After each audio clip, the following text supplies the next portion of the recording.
Thanks everybody for coming. I really appreciate it on this freezing cold. Maybe it's going to snow a little day, but probably just be snow shower.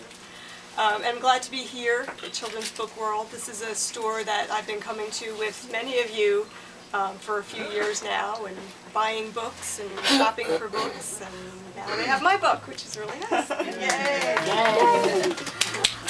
There's a lot of other writers here too I want to acknowledge, and I'm sorry if I know a lot of you online and may not say your name correctly, so forgive me. But Sin Belog is here, who wrote Fairy Tale, which if you like that book too, I'm sure she can persuade you to sign a copy. Ellen Jansen Abbott, my friend, is not here today, but her book is here. She's at Kindling Words this weekend. Let's see, Josh Burke is here, whose book comes out in February. Carrie Mikulski is here. And Nancy Viau, who has her books here. Nice pile of them. And then several of my writing partners, Kelly Feynman and Colleen Rowan-Kozinski, Angela DeGroot, who I've gone retreating with, Irene Tsai from my critique group, and Mitali Dave came all the way from New York, a book blogger. So I hope you all say hello to each other and get to know each other, because you're all nice people. I wanted to tell like a nice, interesting story, a behind-the-scenes story for the book, because Nikki Giovanni says that when people come out of their houses to see you, you should give them something they can't get from just staying home and reading the book. And I was trying to think, you know, what interesting, exciting stories do I have? Like the day that I got the call that this book was going to be published. And, you know, unfortunately, I don't have a really great story, because my agent called me and he said, we have an offer from Viking. And I'm there, because when you're a writer, the typical rejection letter is, your book is really nice, blah, blah, blah, but we're not going to publish it. So every bit of good news, you're waiting for the other shoe to drop. Yeah. Like, so I'm sitting here waiting for the but. It's like, and it's a good offer. So, you know, by the time I got off the phone and I was like, you know what, like, it sounds like it's going to happen. But then there's contract negotiations, and then there's, you know, the long publication process.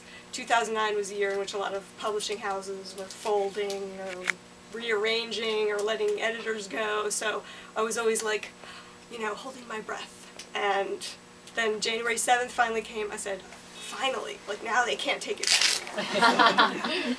So I said, you know, I wish I had this really exciting story about how I was fighting off tigers and pirates, sword fighting, and then, you know, my cell phone rang, and, oh yes, yes Nathan, great, take the book deal, okay, back to the sword fighting. But, I don't know if you want to hear a reading from the book.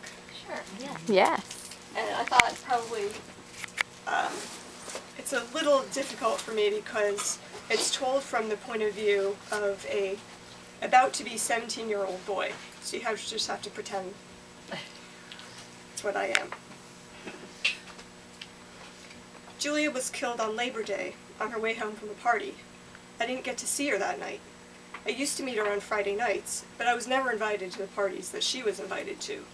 We'd meet on the banks of the river, clutch at each other in the backseat of her car, steam up her windows and write messages and jokes to each other in the fog on the glass, and argue about whether to turn on the AC.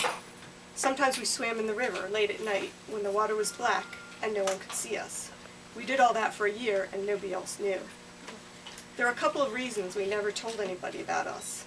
For one thing, she lived up on Black Mountain Road, in a house that was 5 times as big as mine, with servants and a computerized alarm system that looked like it should have been running the space program instead of protecting one house.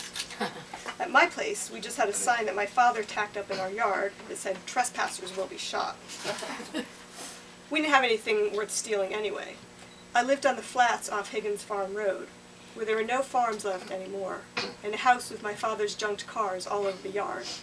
Every couple of years, the township gave my dad a ticket and tried to get him to clear out our property, but he basically told him to go to hell. When I was little, I liked to play in those cars.